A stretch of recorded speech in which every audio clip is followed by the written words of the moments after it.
pemberian gelar doktor kehormatan Dr. Honoris Causa kepada Ustadz Adi Hidayat dalam bidang manajemen pendidikan Islam.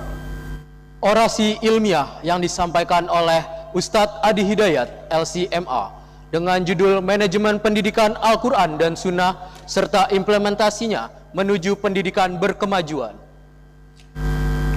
Bismillahirrahmanirrahim. Assalamualaikum warahmatullahi wabarakatuh. Ibu. Alhamdulillahilladzi ja'ala al-hamda miftahan li Dari dzikri pointer. wa dalilan ala alaihi wa 'azamati wa sababan lil mazid min fadli. Nashhadu an la ilaha illallah wahdahu la syarika lah wa nashhadu anna Muhammadan 'abduhu wa rasuluhu alladzi la nabiyya ba'dah wa ba'd. Yang terhormat sidang senat, izinkan kami mengawali orasi ini dengan memberikan penghormatan dan kebanggaan terlebih dahulu kepada segenap hadirin yang merasa terhormat kami berada di ruangan yang megah ini.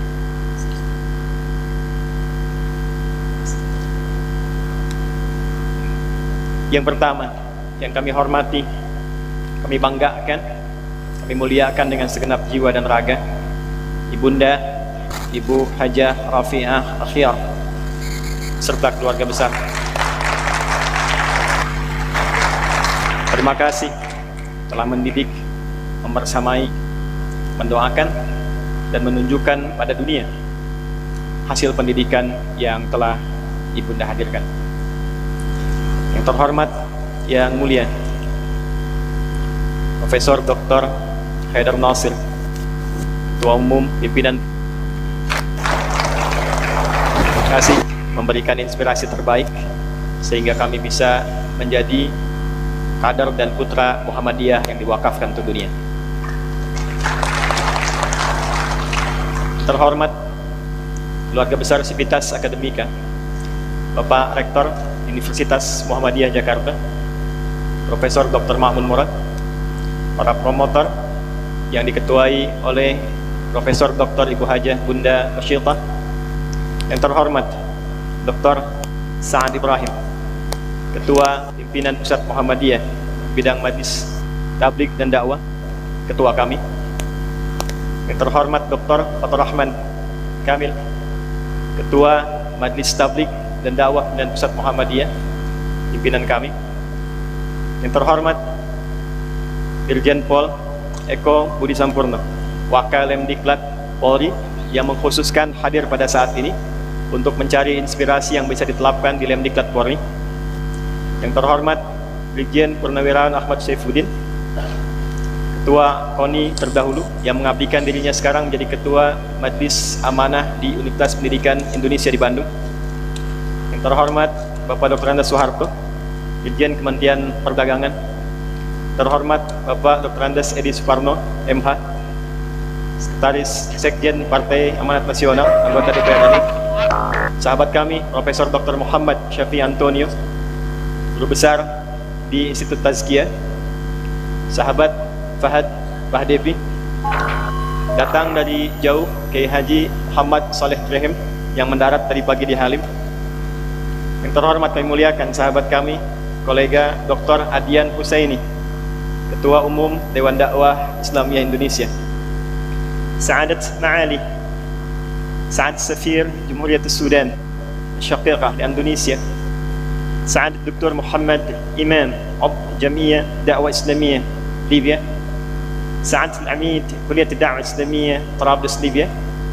Rektor Universitas Kuliah Dakwah Islamiyah Libya yang sengaja terbang ke Indonesia untuk menghadiri acara ini, Dr. Abu Bakar Abu Suwid.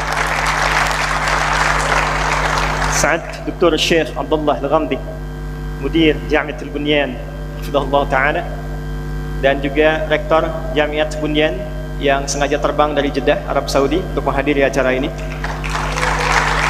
Dr. Usama,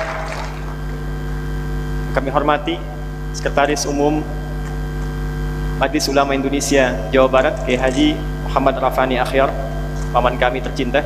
Beliau menggantikan peran ayahanda yang wafat saat kami 2 pekan berada di Ma'had Islam Darul Arqam Muhammadiyah Garut. Para kolega asatidah Ustadz Fadlan Kamaratan, Ustadz Umar Mita, dan hadirin yang hadir yang tidak bisa kami sebutkan satu persatu. Ada yang terbang dari Toronto dan mendarat kemarin untuk menghadiri acara ini. Selamat datang Pak Subhan. Dan juga khusus dikirimkan dari Sesko TNI dan Pusdiklat Pasus, terima kasih hadir membersamai saat ini untuk mengambil inspirasi yang akan diterapkan nilainya pada Pusat Pendidikan TNI, baik di Sesko ataupun Pusat Pendidikan Kopassus di Bandung. Hadirin sekalian, mengapa manajemen pendidikan Islam berbasis Al-Quran dan Sunnah dipandang penting, serta boleh jadi menjadi satu-satunya solusi terbaik, bukan hanya mengatasi berbagai problem dinamika global saat ini, tapi juga mengantarkan kita suksesan misi yang diamanahkan oleh Allah untuk beraktivitas hidup di bumi. Kita mulai dengan dasar penetapan Allah dan pengangkatan kita dalam beraktivitas di bumi. Pertama, Allah Subhanahu wa Ta'ala seperti kita ketahui menugaskan manusia berkehidupan di bumi sebagai khalifah yang memiliki setidaknya 4 makna utama dalam bahasa Arab. Pemakmur, dari kata amar yang berarti bermanfaat. Usia kita disebut umur untuk memberikan kesan bahwa selama berkehidup melahirkan segala hal yang bermanfaat, memandang yang bermanfaat, punya kebijakan membuat yang bermanfaat, memiliki ilmu yang, sehingga dengan itu makna yang kedua dapat membangun kesuksesan di semua lini berkehidupan, melahirkan kebahagiaan di setiap elemen kehidupan, dan yang terakhir, fungsi ini akan dijaga oleh setiap generasi yang saling menggantikan. Karena itu khalifah, sifat dari kata khalafa, yakhlifu atau yakhlufu, juga memiliki arti keadaan yang saling menggantikan dan tidak akan abadi. Setiap kita saat ini pasti akan digantikan oleh yang lainnya dan bertugas membangun kemanfaatan, kemajuan, kesuksesan, dan kebahagiaan.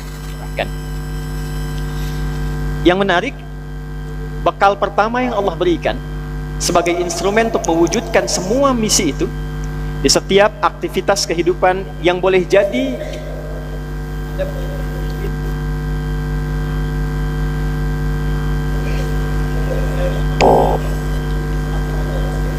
dalam berbagai aktivitas, tapi puncaknya semua bekal pertama yang Allah berikan kepada seluruh yang bertugas sebagai khalifah ini adalah pengetahuan. Quran surah kedua Al-Baqarah di ayat ke-31, wa 'allama Adama al-asma'a kullaha, dan Allah ajarkan kepada Adam pertama kali sebelum ke muka bumi adalah pengetahuan.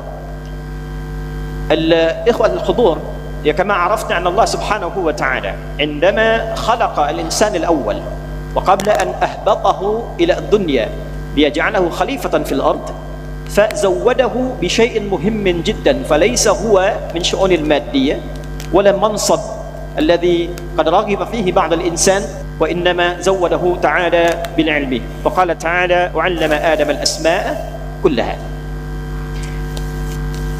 Fitrah pengetahuan ini ditanamkan dan diajarkan oleh Allah kepada semua nabi yang bertugas di muka bumi.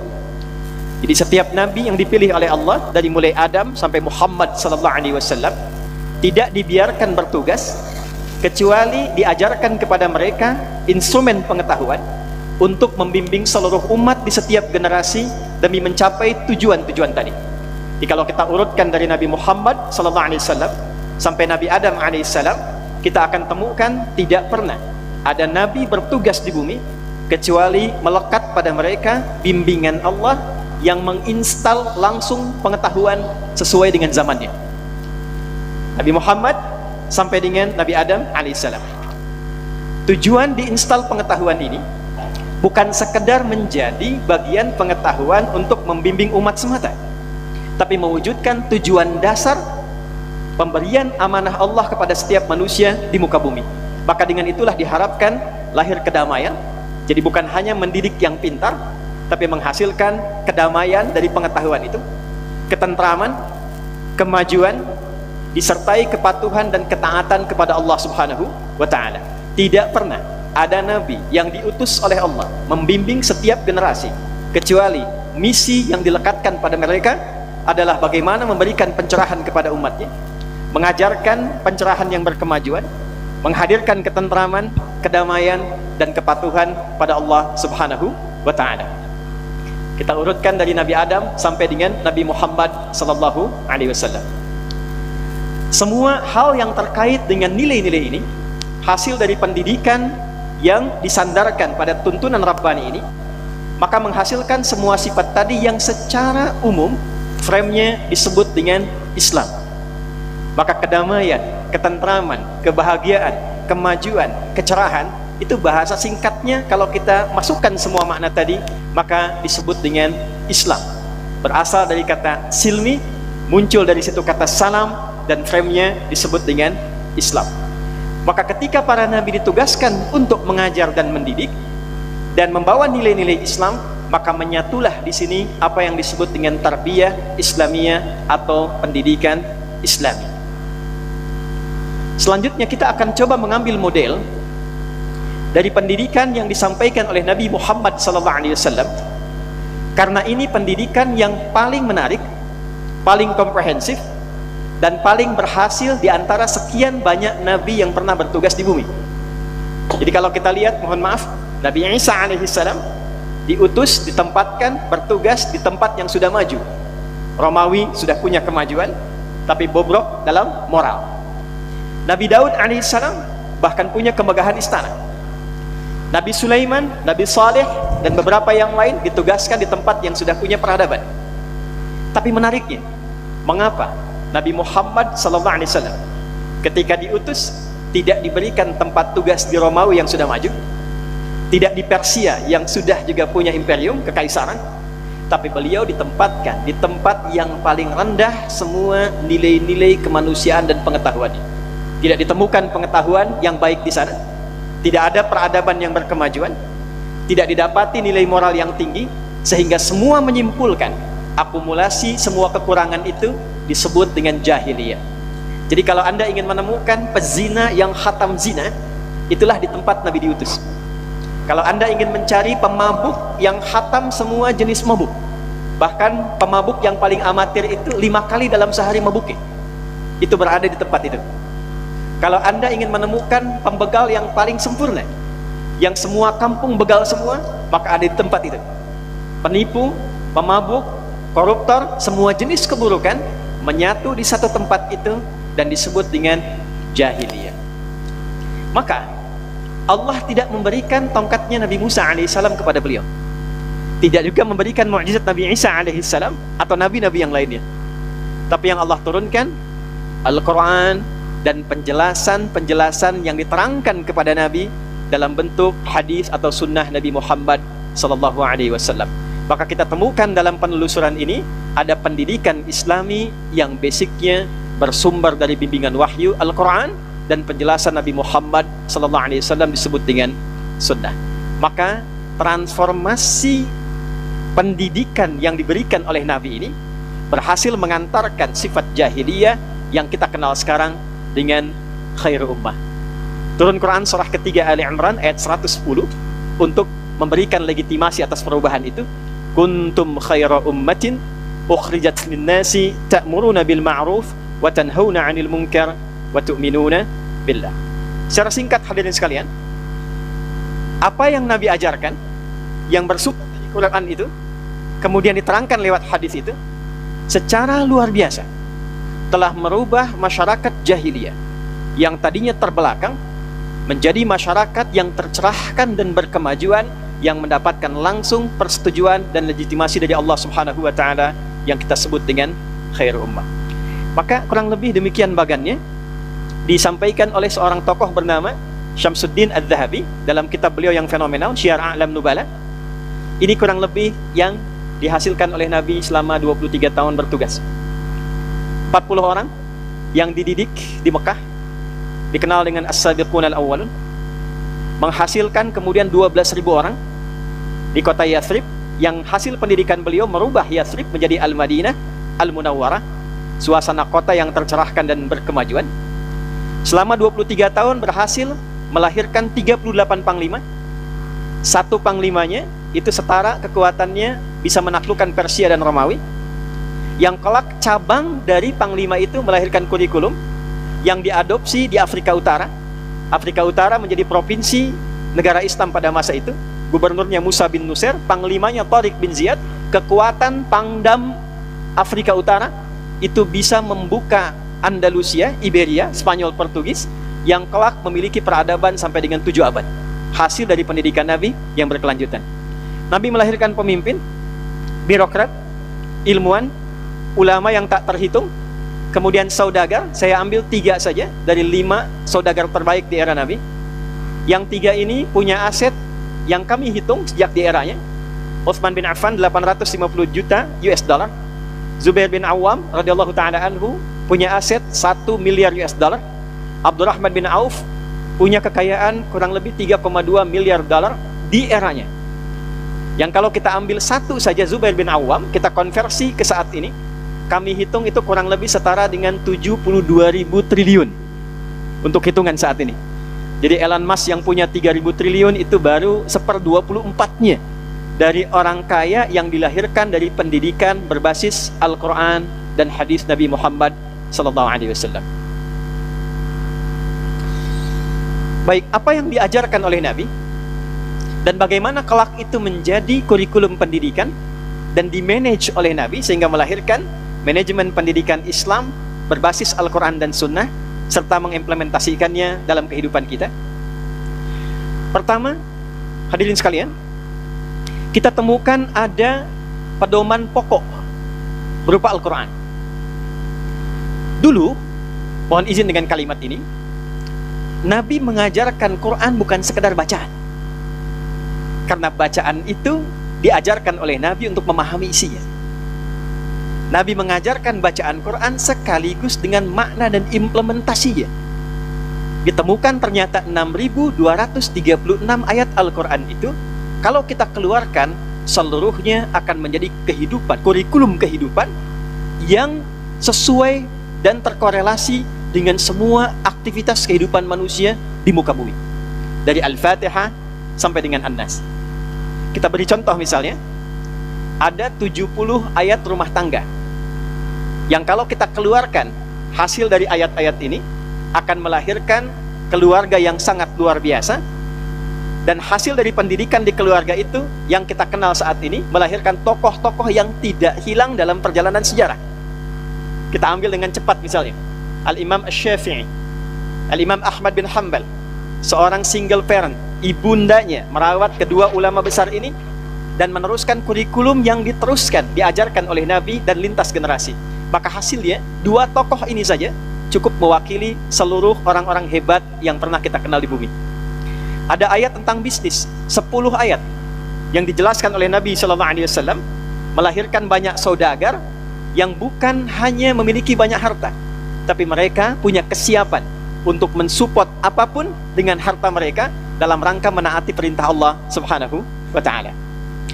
Ada ayat tentang peningkatan pengetahuan, 779 ayat yang ketika dikeluarkan menjadi kurikulum, itu yang melahirkan Al-Kindi, Al-Farabi, Al-Ghazali, Al-Khawarizmi, Al-Battani, Ibnu Sina, Ibnu Rushd. Semua adalah produk dari hasil kurikulum Qurani 779 ayat. Dan menariknya, ulama-ulama ini, tokoh-tokoh hebat ini, tidak pernah terlihat mereka sukses kecuali ditemukan dalam biografinya usia 7 sampai 10 tahun maksimal, seluruhnya sudah hafal Quran 30 juz dan memahami tentang kurikulumnya. Ada ayat tentang tata negara berjumlah 25 ayat. Ada ayat tentang hukum pidana berjumlah 70 ayat. Ada ayat tentang hukum acara berjumlah 13 ayat. Ada ayat juga terkait dengan aspek-aspek yang sekarang kita dapati di militer, di kepolisian. Bahkan kalau kita telusuri, ada ayat dasar-dasar yang terkait dengan tugas-tugas KPK sekarang misalnya. Dan kalau kita rumuskan, inilah yang menjadikan ayat-ayat ini sebagai dasar, bahkan value-nya bisa diberikan kontribusinya kepada nilai-nilai ketatanegaraan yang menghasilkan negara-negara maju, mencerahkan dan mendapatkan ridha Allah Subhanahu wa ta'ala. Imam Al-Mawardi dari semua ayat-ayat ini berhasil merumuskan satu pedoman yang beliau namakan dengan kitab Al-Ahkam As-Sultaniyah, kitab undang-undang tentang rumusan hukum tata negara. Hadirin secara cepat, ayat tadi itu tidak berdiri sendiri. Jadi kalau Anda bertanya bagaimana kita menemukan kurikulum tentang membangun pengetahuan di kampus misalnya, kurikulum tentang bisnis, kurikulum tentang menata pasukan militer yang kuat, bagaimana mengeluarkan ayatnya, seperti apa implementasi value-nya, maka para ulama kita telah mengeluarkan satu konstruksi implementasi dari ayat-ayat ini melalui kodifikasi kitab-kitab hadis yang tersambung pada sunnah-sunnah Nabi Sallallahu Alaihi Wasallam. Kita beri contoh, misal ada kitab Sahih Al-Bukhari. Umat Islam kekinian melihat kitab hadis itu hanya sekedar kitab hadis sabda Nabi selesai. Padahal Imam Al-Bukhari menyusun kitab hadis ini untuk mengeluarkan semua kurikulum pendidikan di Al-Quran yang pernah dijelaskan oleh Nabi. Karena itu beliau sebutkan dengan nama Al-Jami As-Sahih Al-Musnad Al-Mukhtasar min umuri Rasulullah sallallahu alaihi wasallam wa sunanihi wa ayyamihi. Kata beliau, kitab ini khusus saya susun untuk mengeluarkan kurikulum kehidupan yang diajarkan oleh Nabi, yang bersumber langsung dari Rasulullah dan implementasinya selama 24 jam dari Nabi. Berisi 97 topik, 7.235 hadis, dan setiap topik berisi subtopik sesuai dengan kepentingan kurikulum hidup kita. Jadi kalau Bapak Ibu sekalian mengeluarkan tentang bimbingan pendidikan untuk anak-anak sekolah dari mulai kecil tingkat KB sampai dengan perguruan tinggi, Anda membuka topik ketiga Kitabul Ilmi, didapatkan kurang lebih 50 hadis, ayatnya ada di sana, subtopiknya ada di sana, bagaimana belajar yang efektif, menempatkan waktu untuk belajar, mengulang pelajaran, menghilangkan rasa lupa, itu terdapat di satu topik saja dari 97 topik. Tidak ada satupun ulama-ulama hebat yang belajar tumbuh jadi ilmuwan masa depan yang luar biasa kecuali mereka khatam bimbingan ini. Imam Muslim misal mengumpulkan jejak Imam Al-Bukhari, lalu menghadirkan 4.000 hadis disusun dalam 43 bab topik dalam kitab beliau yang terkenal dengan nama Sahih Muslim. Kalau kita buka, di dalamnya pun menyempurnakan kurikulum Al-Imam Al-Bukhari. Misal, di Imam Al-Bukhari, Sahih Al-Bukhari, kita tidak temukan tentang kurikulum tata negara, menata pemerintahan. Maka di Sahih Muslim, kita temukan namanya Kitabul Imarat, topik tentang bahasan-bahasan pokok di bidang pemerintahan. Sekarang kita punya persoalan yang luar biasa di bidang korupsi. Itu ada di topik yang ke-13, bahasan khusus terkait pengentasan atau penghilangan nilai-nilai koruptif. Bagaimana menghindari gratifikasi, bagaimana menghindari sogok menyogok, bagaimana peluang-peluang bisa terjadi yang, mohon maaf, mereduksi nilai-nilai pemerintahan yang terbaik dalam konteks negara yang stabil. Maka Imam Muslim sudah merumuskan itu dan mengambil kurikulum dari Al-Quran dan hadis-hadis Nabi Muhammad SAW. Jadi kalau kita sekarang punya persoalan, sapi masih makan rumput, tapi manusianya sudah makan aspal dan jalan, itu 15 abad yang lalu, itu sudah ada pengentasan dan solusinya. Nah, semua kurikulum tadi, itu ternyata tidak berhenti di era Nabi. Karena value dari Al-Quran dan hadis itu salihun likulli makan wa zaman. Anda tidak temukan era Nabi saja yang maju di Madinah, tapi dibawa kemudian oleh era sahabat ke Mesir jadi peradaban, dibawa ke Andalusia jadi peradaban, dibawa ke Maroko, Marokonya maju, dibawa ke Tunis, Tunisnya maju, dibawa ke Nusantara setelah gugurnya dan menipisnya era Majapahit pada masa itu, ternyata melahirkan kesunanan yang maju. Riset kami menunjukkan semua orang-orang yang pernah memimpin di Nusantara ini ternyata bukan hanya ilmunya, nasabnya pun tersambung. Saya beri contoh, mohon izin, mohon maaf. Sunan Gunung Jati, Syarif Hidayatullah, beliau adalah anaknya Syarifah Mudaim, ibunda beliau. Suaminya Syarif Abdullah. Syarifah Mudaim ini punya kakak namanya Abdullah Iman atau Walang Sungsang, punya adik Raja Sengara, ketiganya adalah putra Prabu Siliwangi, punya istri namanya Nyai Subang Larang.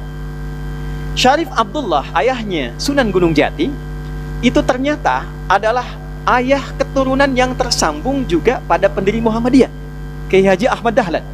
Jadi kalau kita urutkan misalnya Kiai Haji Ahmad Dahlan bin Kiai Abu Bakar bin Kiai Sulaiman bin Kiai Ilyas bin Demang Jurang Juru Kapindo, bin Demang Jurang Juru Sapisan, bin Kiai Gerbek. Kiai Gerbek 1, Kiai Gerbek 2, Gerbek 3, Gerbek 4 ke atas itu kakek buyutnya Bapak Erlangga Hartarto.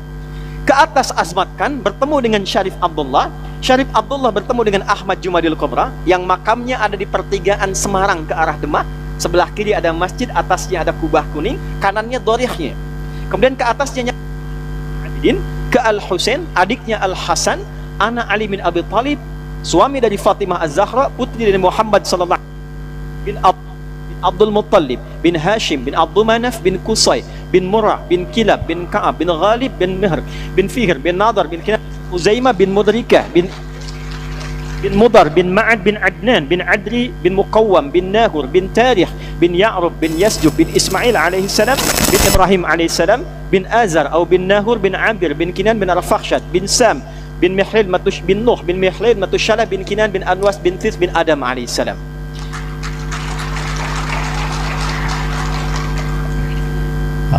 Ini mic-nya agak santai kayaknya. Jadi nasabnya bersambung, ilmunya bersambung. Dan Kiai Haji Ahmad Dahlan pun itu hanya mengeluarkan satu surah dalam Al-Quran, yaitu surah Al-Ma'un, yang dengan value, nilai-nilai surah itu. Dan beliau khatam penjelasan sunnah-sunnah nabinya. Itulah cikal bakalnya yang mengeluarkan kemuliaan-kemuliaan amal usaha di Muhammadiyah yang berwujud PKU, berwujud juga panti-panti yatim, pusat-pusat pendidikan, dan dari satu ayat Quran surah ketiga Ali Imran ayat 104, lahirlah Persyarikatan Muhammadiyah yang abadi melewati satu abad sampai dengan kini.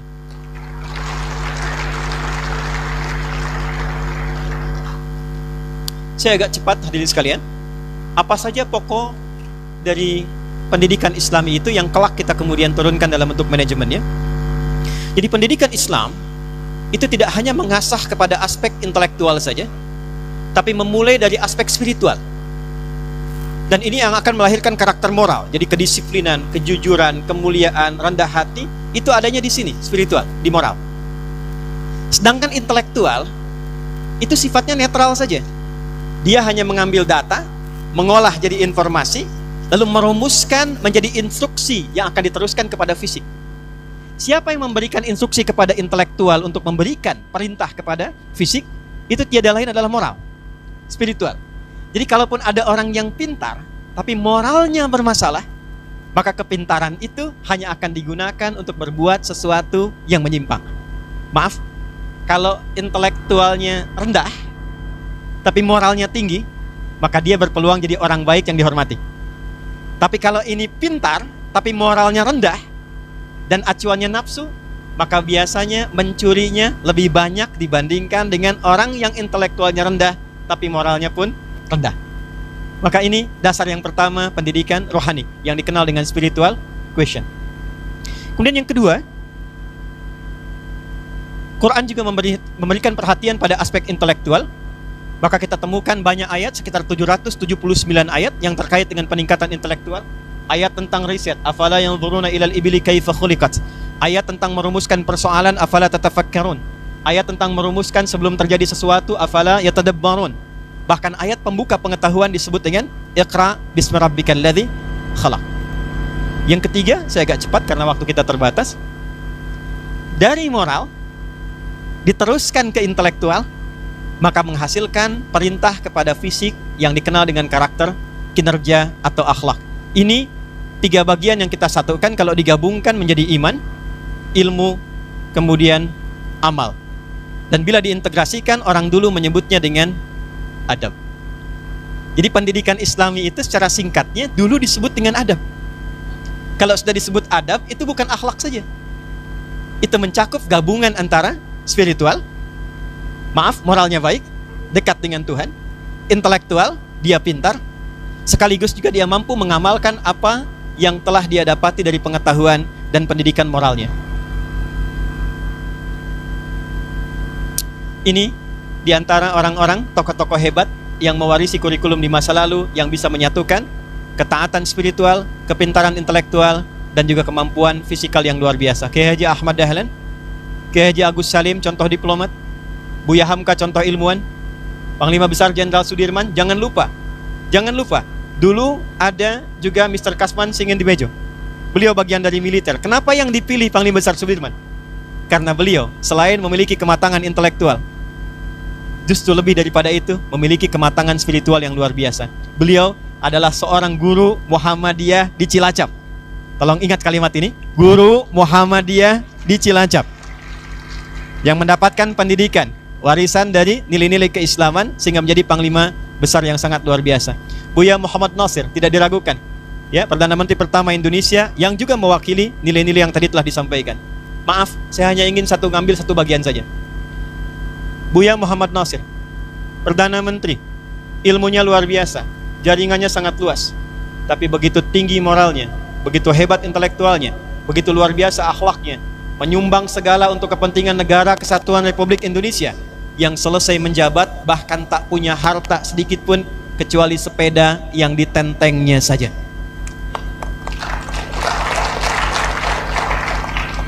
Jadi kalau kita sekarang ingin melihat tokoh-tokoh yang demikian, maka kita mesti kembali kepada nilai-nilai yang telah mereka pelajari dan semuanya kembali pada apa yang kita bahas saat ini. Bagaimana itu bisa menjadi manajemen? Hadirin sekalian, maka setidaknya berdasarkan riset diperlukan 3 bagian pokok. Yang pertama ada poros spiritual masjid. Maka kami memberikan usulan atau juga bahkan diperkenankan, bila diperkenankan menyarankan, di setiap institusi pendidikan Islami hendaknya ada poros spiritual di dalamnya, masjid, yang tidak hanya menjadi fungsi formalitas untuk sholat saja. Di Masjid Nabi ada halaqah, ada penguatan, ada konsultasi psikologi. Tidak pernah ada sahabat-sahabat yang gelisah kecuali datang ke Masjid Nabi pulangnya tenang. Tidak ada orang yang kesulitan belajar seperti Abu Hurairah yang sulit menghafal, kecuali datang konsultasi di Masjid Nabi, pulang punya kekuatan mengingat sampai titik komanya. Maka fungsi poros yang pertama spiritual ini mutlak ada di setiap pendidikan atau institusi pendidikan Islam. Yang kedua ada poros kelas, ya, atau kampus yang terkoneksikan dengan poros masjid. Di kampus mereka belajar ilmu, kemudian di masjid mereka meningkatkan spiritual, dan kemudian yang ketiga ada poros rumah atau masyarakat sebagai pengabdian dari implementasi 2 nilai utama yang mereka dapatkan di nilai intelektual kampus ataupun juga nilai spiritual di masjid. Terakhir, apa yang telah kami lakukan untuk mengimplementasikan ini sebagai sumbangsi pada negara? Hadirin sekalian, ini bukan sekedar presentasi, tapi ini adalah presentasi dari apa yang telah kami siapkan dan telah kami bangun. Kami dirikan satu institusi pendidikan bernama AIS, Akhyar International Islamic School, yang kami beri contoh dengan memilih 40 orang se-Indonesia. Mereka belajar dari KB, kemudian TK, melanjut ke SD, sampai dengan ke pesantren, SMP, SMA, sampai melanjutkan kuliah PhD, S1, S2, sampai S3. Apa yang mereka pelajari? Di poros masjid, mereka menguatkan nilai spiritualnya. STK tidak lulus dari TK kecuali mereka sudah hafal 5 juz Al-Quran.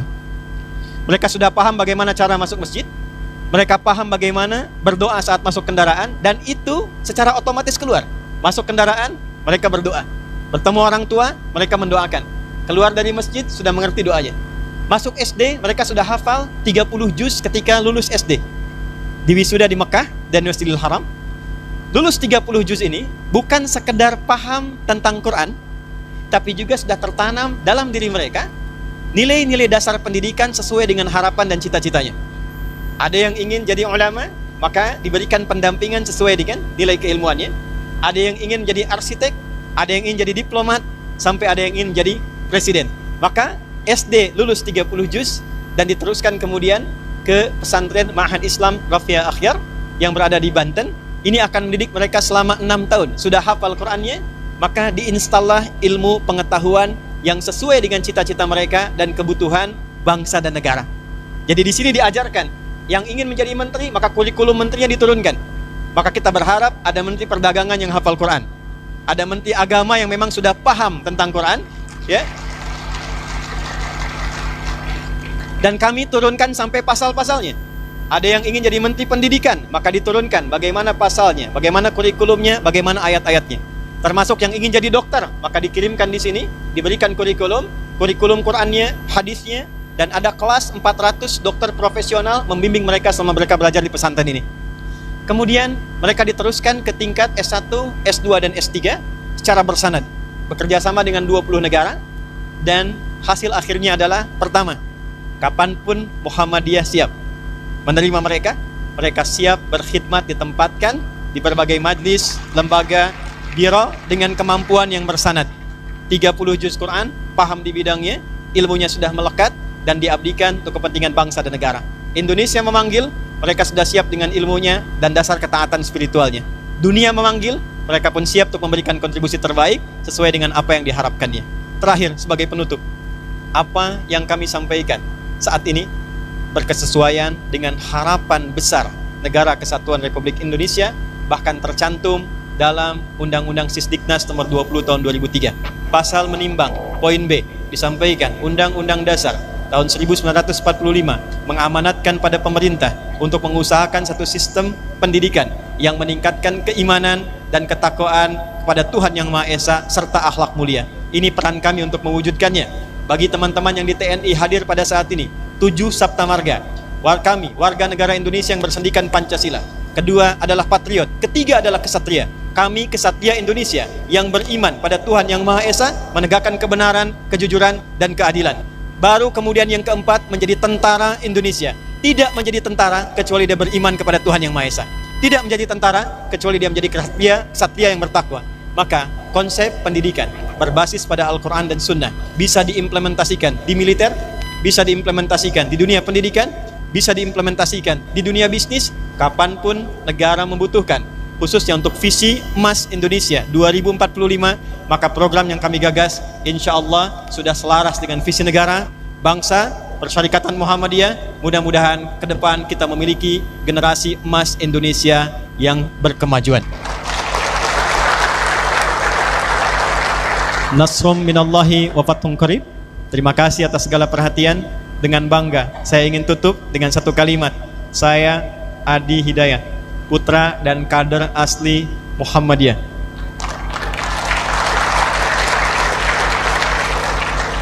Karena ini live, saya juga ingin mengetahui seluruh lapisan bangsa Indonesia bahwa Muhammadiyah tidak pernah melahirkan putra-putrinya kecuali memiliki kontribusi nyata bagi bangsa, negara, dan agama. Assalamualaikum warahmatullahi wabarakatuh.